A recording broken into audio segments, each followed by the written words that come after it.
Shikues të Vizion Plus, përshëndetje, do të jemi bashkë në parashikimin e motit për sot dhe nesër, sipas të dhënave nga shërbimi meteorologji kushtarak.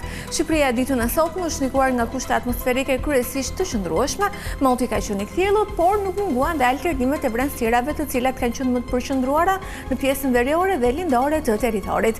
Ndërsa era ka flyer me drejtim nga juglindja dhe verilindja me shpejtësi 8 metër për sekond, dallgëzimi në Adriatik dhe Jon ka qenë 1 deri në 2 ball. Temperaturat u regjistruan në vendet malore nga 1 deri 8 gradë Celsius, në vendet e ulta nga 0 deri 17 gradë dhe në Bregdet nga 5 deri 17 gradë Celsius. Edhe për ditën e diel, Shqipëria do të ndikohet nga kushte atmosferike të qëndrueshme, moti parashikohet të jetë kryesisht i kthjellët në pjesën më të madhe të territorit dhe me alternime vranësirash mesatare deri të dendura më të kthuara në pjesën veriore dhe lindore të vendit. Era do të vyhet frymë drejtim nga verilindja dhe juglindja me shpejtësi 7 metër për sekond, dallgëzimi në Adriatik dhe Jon do të jetë sërish 1 deri në 2 ball.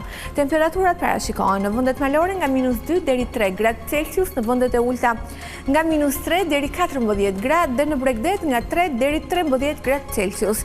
Rajoni i Ballkanit ditën e nesërme do të jetë në ndikimin e masave ajrore të thata dhe të qëndrueshme dhe do të kemi mbizotrim të motit të kthjellët, ndërsa vranësirat do të jenë kalimtare, por temperaturat relativisht të ulta, sidomos në vlerat minimale gjatë orëve të mëngjesit. Për sa i përket kontinentit evropian, pjesa më e madhe e tij pritet të jetë në ndikimin e masave ajrore të thata dhe të ftohta me origjinë kontinentale veriore. Ndryshe paraqitet situata në pjesën jugore të Gadishullit Iberik dhe të Gadishullit Apenin, ku lokalisht edhe në brigjet e Egjeut, si rezultat i masave ajrore të lagështa, moti parashikohet të jetë me reshë shiu me intensitet të ulët lokalisht deri mesatar. Këtu kemi përfunduar, falenderoj për vëmendjen, bashkë më takosim.